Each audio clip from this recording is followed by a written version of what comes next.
away. Good morning, Big City Rotary. Good morning. All right, how's everybody doing today? Good. Good, good. So, hey, Ralph.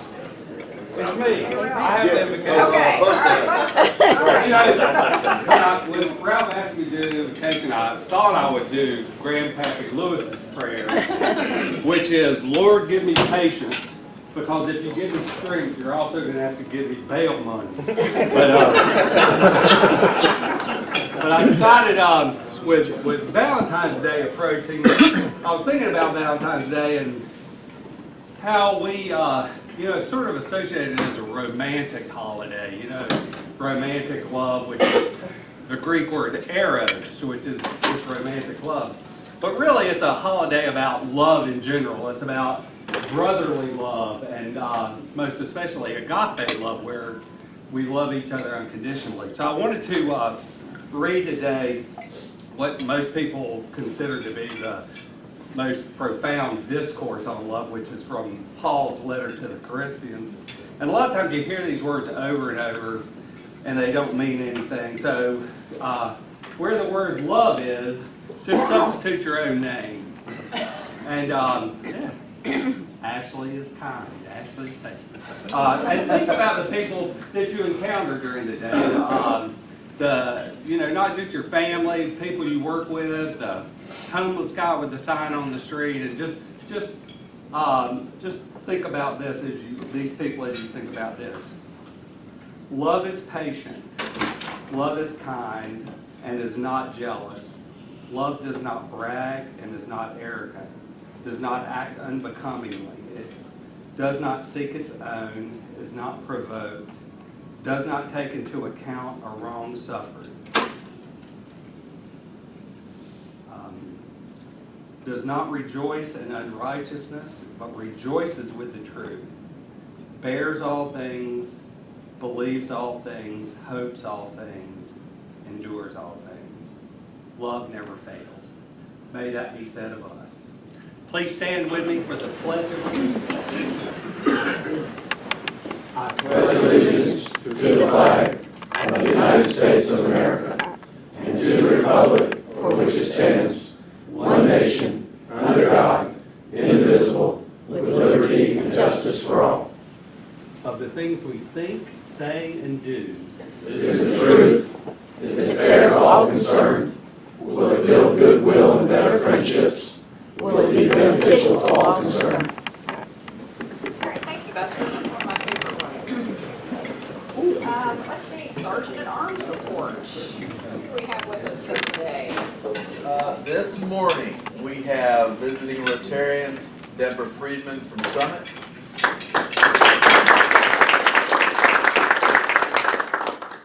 And Troy Thee from Crescent.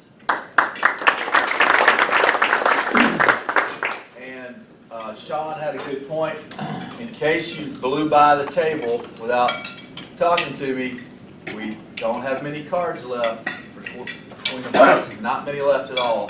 And you got one last chance to say, whoops, I need a couple more. Anybody going to jump up? No. How much is the pot? A lot. A lot, yeah, right? The whole deck's worth. I was going to say, I don't have a Tim says, we're in the process of recruiting him. Okay. We're still in the dating period. Someone from Summit is also recruiting, so I'm just telling that you notice that they come to our meetings a lot.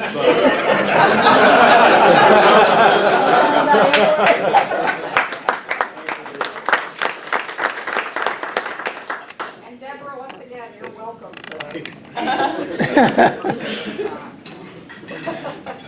Let's see, lots of, I think, kind of updates and announcements. I mean, Sean, did you want to say anything about Shadows Day? Yes, it's March 12th, and for those of you who don't know what it is, we're pairing up with, I believe, Page High School. Yeah. And at 9 o'clock, they'll show up to your place of employment. They'll shadow you until about 11:30, and then you'll have lunch at the Core Convention Center. If you're interested, the sign-up roster is at the desk, the Sergeant at Arms desk. Please sign up on your way out if you're interested. Thank you. Who's the speaker this year at the lunch? Who's the voice of the Carolina Panthers? Mick. Be a great event out at Kelly's venue. The board of Gate City Rotary has approved me as the chairman of the past presidents to actually make some grants this year. And so don't get real excited, but it's more than the grants we were going to make last week. And so I'll be sending out the grant request form. The main rule is that you, the Rotarian requesting the grant, have to be involved in the organization. You can't just say, I want to get some money over here. The operative thing is, I'm involved here, here's how I'm involved, and this is why we need the money, okay? So look for that. It should be out this afternoon if all goes well. If not, maybe tomorrow. But I'll have a grant request out, and we're going to process these things pretty quickly. Chip, how much money do we have to give out this year? Buster, it is a whopping $2,500. We have our accounting staff looking, digging, trying to find a little more out there, but right now it's about $2,500. 2,500? Now, you know, that's why we have to work at our fundraisers, Okay. Buster, because it was 15,000 last year, so 15 to 25. But hey, that's 2,500 more than we had to give out last week. So I'm gonna try and get it gone before the board changes its mind. Quick update, I guess, on Randy. He had a checkup with the doctor on Tuesday, and everything was good, so he's recovering well. You know, the meal packing project, so that is a collaborative district grant-funded effort, the meal packing project, February 21st. I think Rob just sent out the link again yesterday. I know Jim sent out the link, so they are still looking for volunteers. It's great fun from what I hear, so I encourage people to sign up for that if you're able to do it. And, you know, Eric is, I guess, still in Tampa enjoying the weather down there and training. But, you know, the speech contest and the four-way speech contest, we'd still love to be able to make sure we're sponsoring some students for that. Any other announcements that people have before? Okay, let's talk about district conference. So district conference is coming up. It's April 30th through May 3rd. Like me, you probably got something in the mail. You got the mailer from the district. You know, it's at Hotel Roanoke, so it's a beautiful venue. So it's a short drive, so it's less than 2 hours away. It's a great program. I've looked at the program. They have, you know, great activities. It's especially for newer members, it's a great way to learn about Rotary and the work that we're doing in the district. They have fun activities planned for the afternoons. There's canoeing, there's golfing, there's birding, there's a food tour, there's biking. You know, I'm really excited Patrick has set up also some service opportunities as well. And it's an incredible price for the hotel. It's like $179 for the hotel. Which again, a great deal for that hotel. Because I've stayed there before and it's great. I was just going to say, I was talking to Joe Kelly yesterday, and he assured me that the food tour was actually a brewery tour. Right, yeah. With food. I just wanted to clarify that. If anybody's worried. So that's the one I'll be signed up for. I'll be doing that one. Here's the difference. So yeah, I do encourage everyone to attend that. Patrick would like 400 people to attend. And there is a bit of a competition, and so the areas are competing. To have Area 5, our area recognized as the VIP area, and to get kind of the preferred seating at the banquet, there are a number of things the area has to do, but what we would need is 15% of our club to attend, which is 10 people. Or, you know, if I round up, it's 11 people, but that would include guests as well. So, you know, Petter and I are certainly going. Mike, I'm assuming you and Mary Ann will be there. We are. So, Well, it's just a shout out for Patrick Hicks. He's a great district governor. Tressa, you know, our club is born from the Crescent Club, so I really hope we can support Patrick right. at the district conference. He's really put forth a ton of effort in this conference. I'm planning on going. Right. Wonderful. So, are you going? Okay. Great. So, yeah, I mean, again, if you've never gone, I'd encourage you to consider it. It really is a And fun it's not time. all these meetings. We have a lot of fun. Yeah, it's a lot of fun. Okay. What? It's April 30th, May 3rd. So we'll send out, we'll talk more about it and send things out, but again, it'll be a great time. Let's see. So, nothing else? Happy Dollars. Happy dollars. $100. That down already. Mid. Oh, yeah. I had to share an enduring gratitude. Went with Chip's service, and Sean was there, and Doc Guy was there, and I was on the station pushing an A/B button for the clays. And this guy walks up, he had kind of a crew, and he had a Black Ops Special Forces hat on. And the buddy working with me, Randy, he's this country boy, he's like, oh yeah, you fired Division II. He goes, I was in Division II. Let me guess, oh, Division V? And he goes, that's right. He goes, Division II can't shoot. So the man gets up there, and he had a over-under shotgun, puts his shells in, pull, dustes it, pull, dustes it. Then you do a quick one, right? So he goes, and he get one more try, and he goes in, and he's the only guy that got all 6 clays on the station. So he slowly gets his gun about right this, Randy's standing right there, and he goes, and both shells hit Randy in the chest. I hope we got that on video.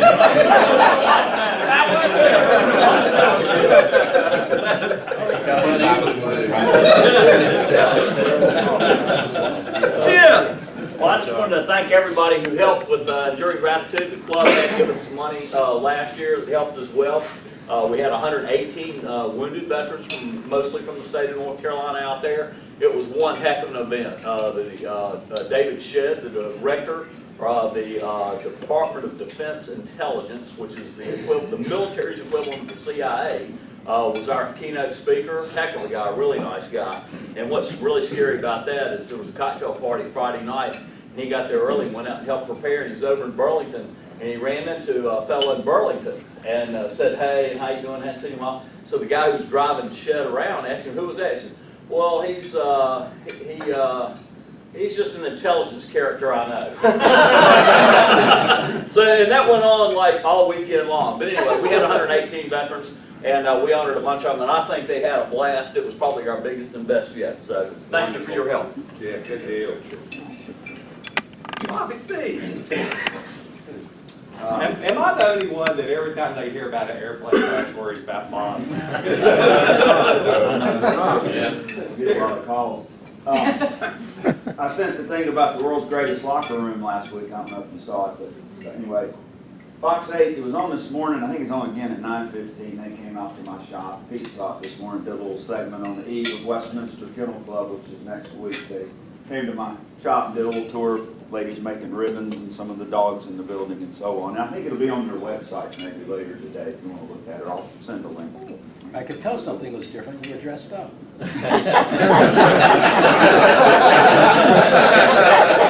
And you need to morph that with Mardi Gras. More real tassels on it. All right, so yeah, a bunch of updates. So, had a fun time out in Dallas with my, 2-year-old niece and 5-year-old nephew, taking care of them while my brother-in-law was going through chemo. So he's doing well, but I had a lot of fun doing that. And then, as you heard last week, because I think Danny told everybody, my mom ended up in the hospital. She had surgery on her intestines, but she's still recovering well, so she's still in the hospital and recovering. So doing well there.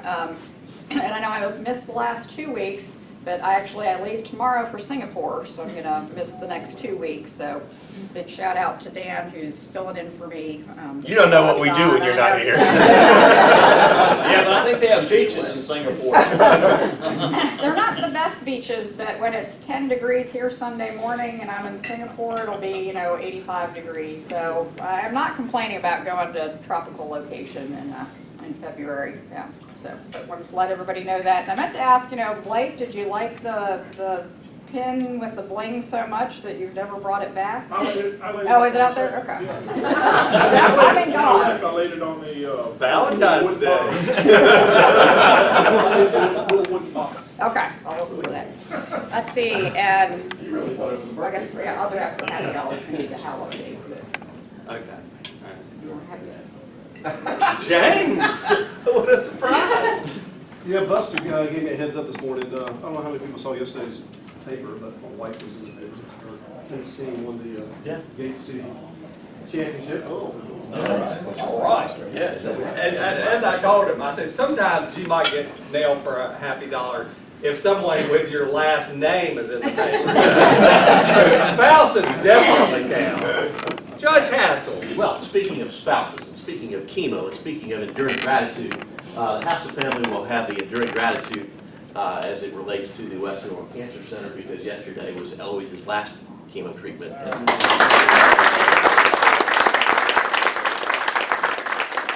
She came through these past 5 months with some real flying colors. She's got a little surgery ahead of her and a new partner.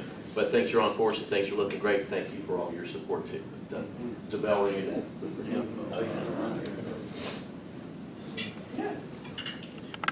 I actually have 2 happy dollars. One is for whenever I can attend my own club summit. The other one is when I went when I was installed. It was great. The other one is for when I can't go. I am very happy to attend this club. I recently did an online makeup. Reviewed a great program, loved the convenience, but it wasn't nearly as much fun as coming here and the food stinks.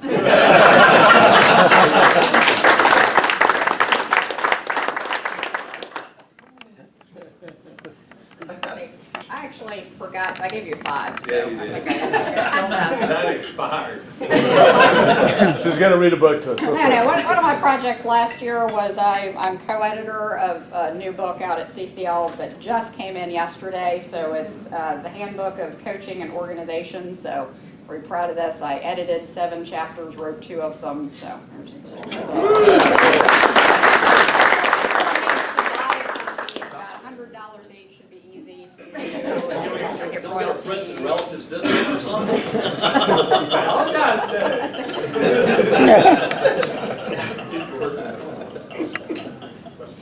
I'm Chip. This is a little bit more of a public service announcement for when you do makeups. I want to do a makeup at the Guilford Club, the Tuesday Lunch Club. What you want to do is not go to Starmount anymore. You want to go downtown. They've relocated their lunch meetings. So, in case you Did they run them out of there? Is that what it was? Won't go into details. But now it's downtown on Edgeworth Street at the Women's Club, and that's right next to Brothers and Rock. Ought to be easy for one of our members to do. I think I can make it there. Can you make that way? And you park across the street. There's a church right across from the Women's Club. So they meet on Tuesdays, 12:30. Well, so they're greeting the guests. You stand up and be recognized and sat back down. And there's one more from Gate City attending Tuesday. Who's that? Right behind me, Alex Pham. Get him the makeup kit right out of the gate. All right.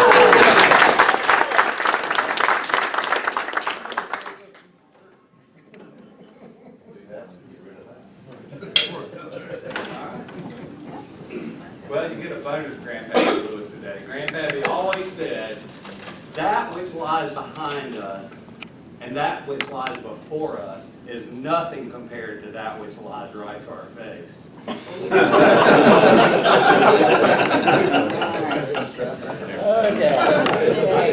And so I forgot birthdays and anniversaries. We don't actually have any birthdays, and we actually don't have any anniversaries, but last week there were a number of member anniversaries that I'd like to recognize. So Marley Foster, February 1st, Dennis Marcotte, February 1st, that was his 9th year.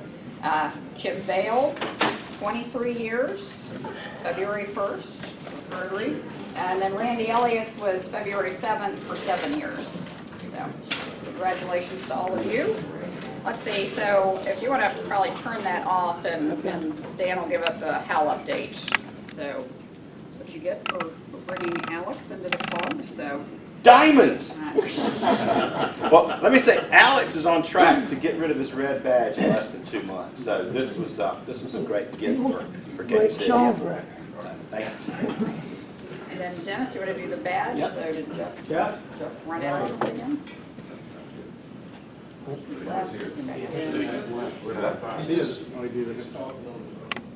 talking on the phone.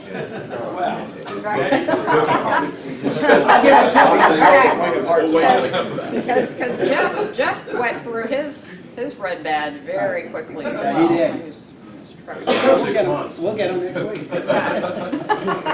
All right, so without further ado, it's time for our program, and we're thrilled to have Cookie with us here today. And Dan, were you going to do any Oh, yeah, formal let me. introduction for our past district governor?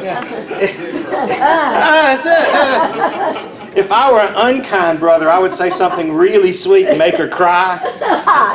But I'm not that brother. Cookie has held virtually every office in Rotary, at the club level, at the district level.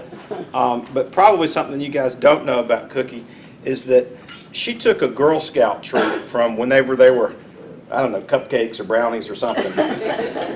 And she had that same group of girls all the way through high school, kept all of them, one moved away, and got a gold award for every one of those girls. So anybody knows anything about Scouting? Not yet. Cookie's been, I'm 51, and she's been in Rotary since before I was born. So I'm not supposed to talk about her age, but she probably cracked the rule of 85 somewhere in the Reagan administration. So, no, it's not. Look how good she looks.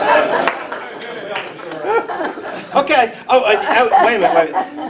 When she was district governor, she passed a papal bill that said twice a year we have to have a foundation speech, and once a year we have to have a Women in Rotary speech, which virtually guarantees her invitations to continue talking. Emily issued a counter edict that said, you may talk, but at 8 o'clock we're all going to work. I know, you're running me out of time. I know. All right, Cookie Billings.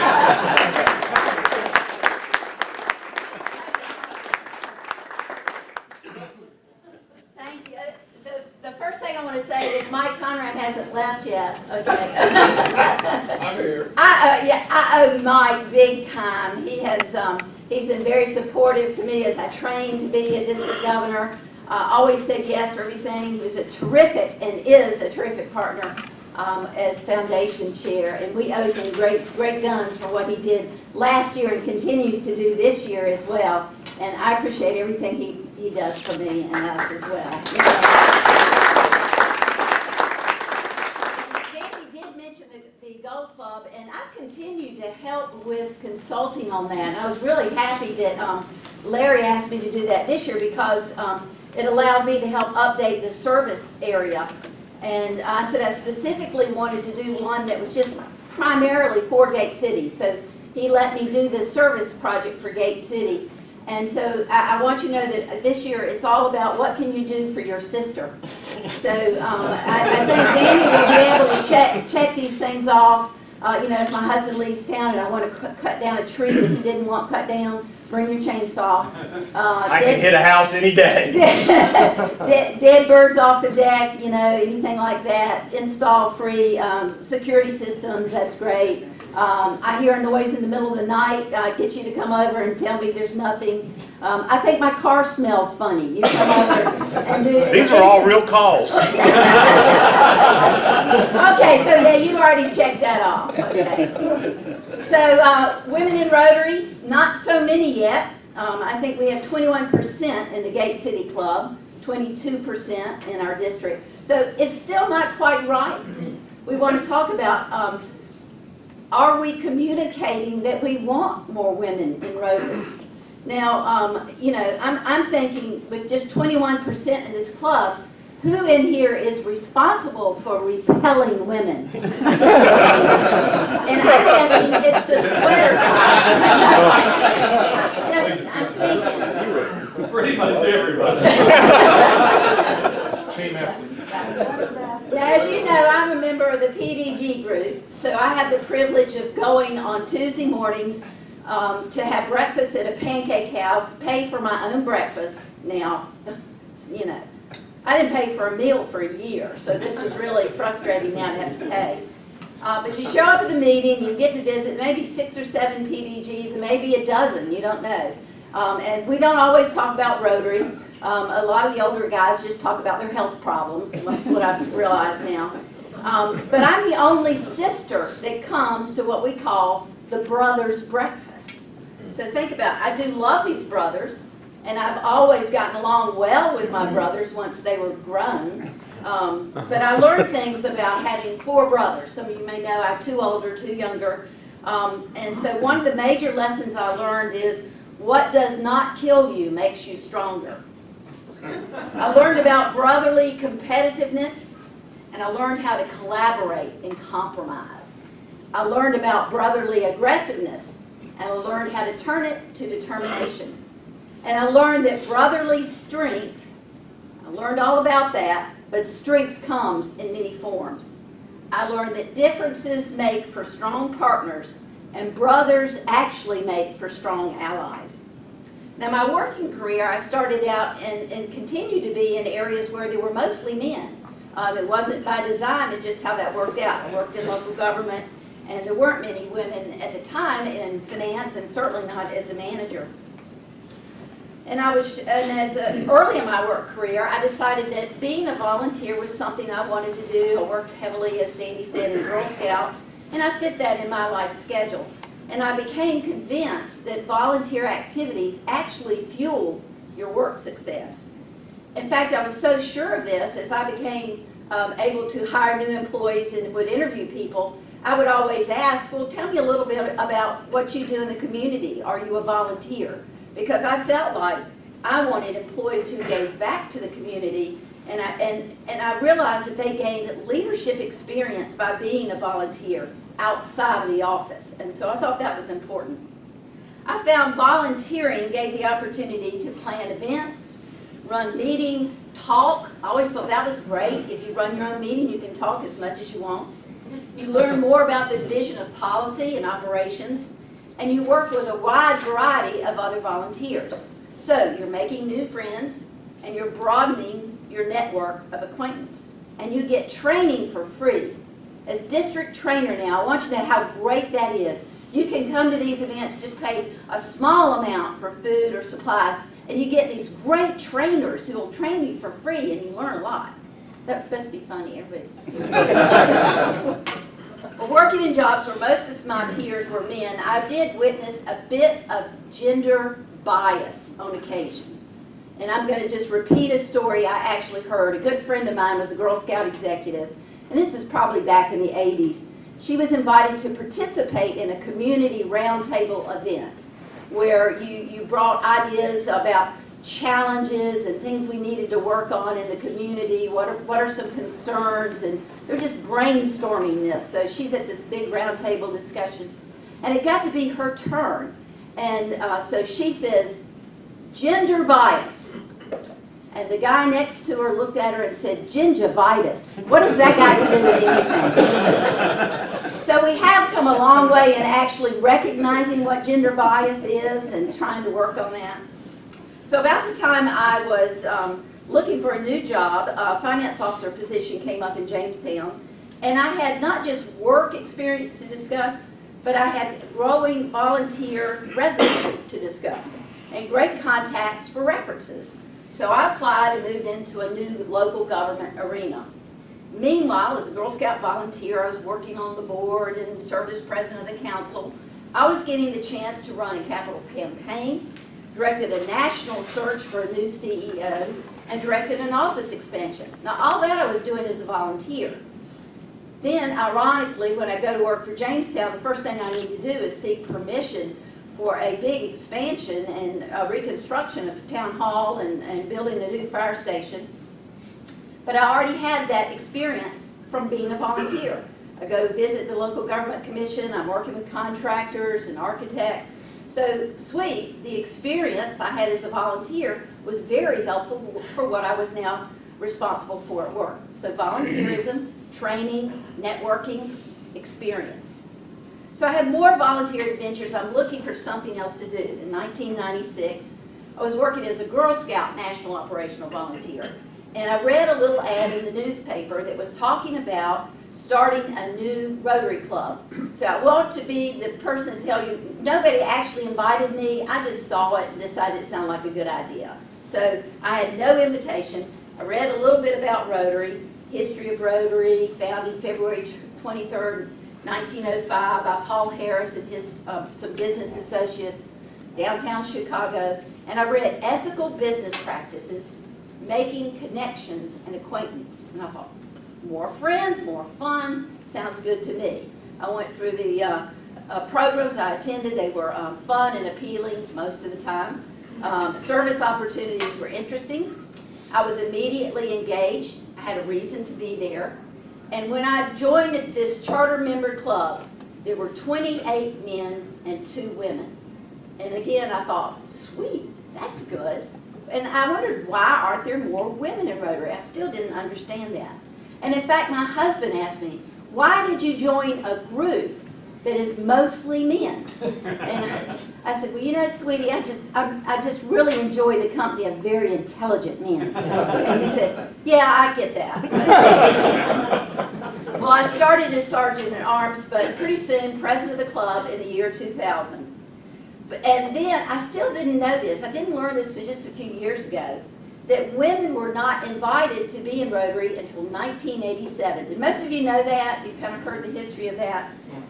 Women were welcomed as contributors to Rotary, and they were called Rotary Anns. You heard that? Rotary Anns.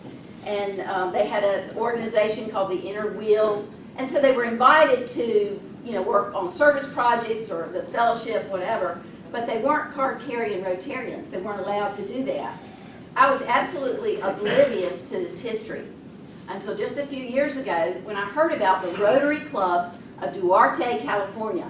This was a small club, 8 to 10 guys, and they're saying, how can we grow? It's so frustrating. What can we do?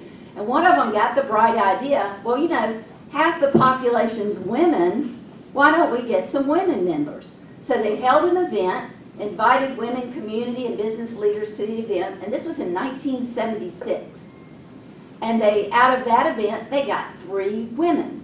But being very clever, they decided as they registered these women, they would do things like KQ Billings, R.L. Smith, P.W. Queen.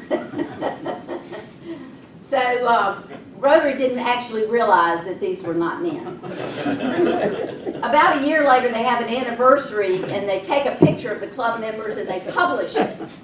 And then Rotary International sees that, and they say, you can't have women in your club. And the Rotary Club of Duarte, California says, yes, we can. They're great members. We're going to keep them. Long story short, Rotary International actually pulled their charter. So they were no longer a Rotary Club. So they changed their name to the former Rotary Club.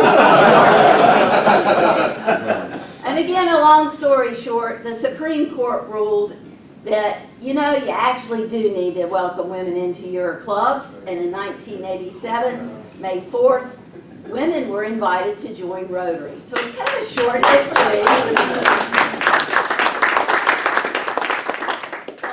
As I finished up my president year, still I didn't know that. I just knew about the Rotary Ann business, you know, and I still wasn't really catching on. But my husband was under the mistaken idea that as I finished my club presidency that I'd be through with Rotary, that was really all the obligation that I would be willing to take.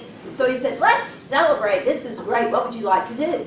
And I said, well, you know, I'd really like to see the international aspect of Rotary. I'd love to go to an international convention.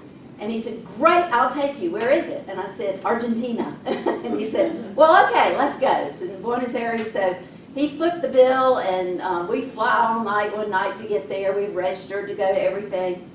And when we get to the airport, they're herding us into buses and then taking us to downtown to deliver us to the hotels. I mean, it's 20,000, 30,000 people. It's just amazing to see.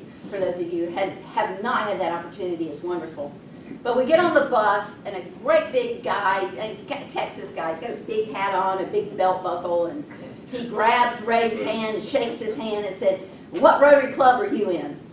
And Ray says, well, I'm not a Rotarian, but my wife is. And in fact, she's president of the club this year.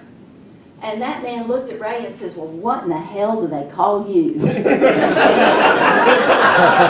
I could think of, oh, please do not call him a Rotary AM. He's not going to understand. It's not going to go over well. But you know what? He came back in a moment and he straightens himself up really big. He says, they call me the donor. So let's discuss the advantages of collaborative efforts of men and women working together. Leadership, the art of working together toward a common goal. Everyone brings different talents, skills, and experience to work together.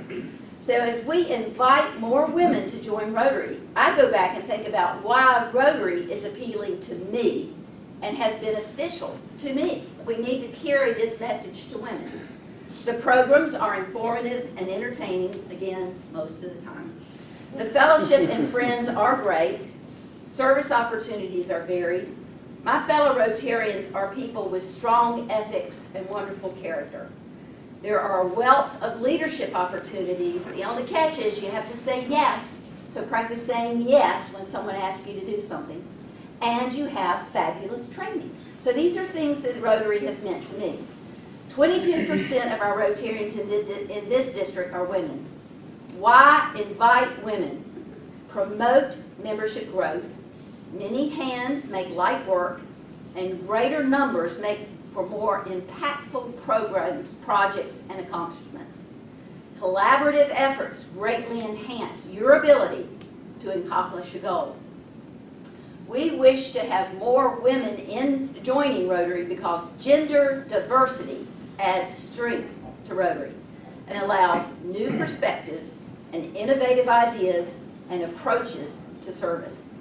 I truly believe that you do someone a terrific favor when you ask them to be a volunteer, specifically to join Rotary.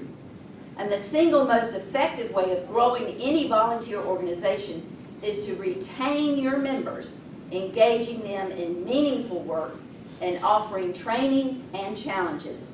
Rotary does this. I loved Girl Scouts. I still am a Girl Scout. And I love the saying they have that when you leave a campsite, leave only your footsteps behind. And I like to add, leave trained leaders to follow in those footsteps. And we have a wonderful organization in Rotary to mentor and train leaders, even students at Shadows Day. Certainly at the district level we do this. My leadership skills have been enhanced for 40 years by my willingness to say yes to meaningful volunteer opportunities, and I encourage women to take this Rotary path. I'm convinced that my volunteer activities enhanced my work success. And as my 93-year-old mother continues to tell me, you are happiest when you are doing something for someone else. I'm convinced that my volunteer opportunities taught me how to effectively collaborate and strengthen outcomes of projects. And I'm convinced that leadership success is defined by the leaders you mentor who follow in your footsteps. We want and must have more women in our ranks and on our leadership team, in clubs, in the district, in our zone, and in the international arenas. So let me sum up by saying why I'm in Rotary. Fun and fellowship. I joined for fun and fellowship. The leadership opportunities have been fabulous. The integrity of the people I enjoy and get to work with is wonderful. The diversity, the international aspect, and wonderful opportunities we have to network around the world are wonderful. And the service opportunities are varied. There's always something for everybody. So take that message to the women, business, and community leaders that you meet and invite them to join this wonderful Rotary program. Now service, I left that last, but to me is certainly one of the most important aspects of Rotary. And in order to check off one more thing on the Gold Club, I'm going to mention our Rotary Foundation. I have to say that right or Mike will get me. Our Rotary Foundation. Now, if I were to talk about giving, I certainly would be preaching to the choir to Gate City Club. You are a leader in giving in our district and certainly in our zone. And I do thank you for your support. And how could you help it with Mike and your club? You really have no choice. But I laid just a few things on the table today that I want to say. Look at some of the result of what you get from our Rotary Foundation. First of all, you may see this piece I left on the table. This is a recognition from the Charity Navigator, a 4-star recognition from the Charity Navigator. And I want to read something about that for you. Our foundation recently earned 4-star rating from Charity Navigator, the largest and most prestigious independent evaluator of nonprofits in the United States. In the 2013-14 Rotary year, 92% of the foundation's expenditures were applied to programs, with only 6% spent on fundraising and 2% on administrative expenses. The foundation funded $23.5 million in district grants, which you participated in, and $47.3 million in global grants. These grants support local and international humanitarian projects, as well as scholarships. So this is one of the areas where your money is going. Together with its partners in the global polio eradication initiative, Rotary has led the effort to eradicate polio, contributing more than $1.3 billion to the initiative since its outset. I also shared with you a quick update on Polio Plus Fund. That's on your table. I won't read through that, but recognize that we still are a tremendous collaborative, strong partner in this process with very hopeful outcomes soon. I also shared what are the 6 areas of focus. Now, you're very familiar with that, I know, but this is when you're participating in global or district grants. This is where your money is going. These are the wonderful causes that are going to with their grant money. And they're interconnected. Doing good in one area can also do good in the others, one or more other areas. So they do combine well. So our Rotary Foundation is doing good in the world, and we thank you for your continued support through giving and the recognition you've earned as Triple Crown, and we do that. So I've checked off my boxes. It's 4 minutes till 8. Would we like to hear any more stories about Danny? We're good? We're all good. We're good. All right. Thank you very much.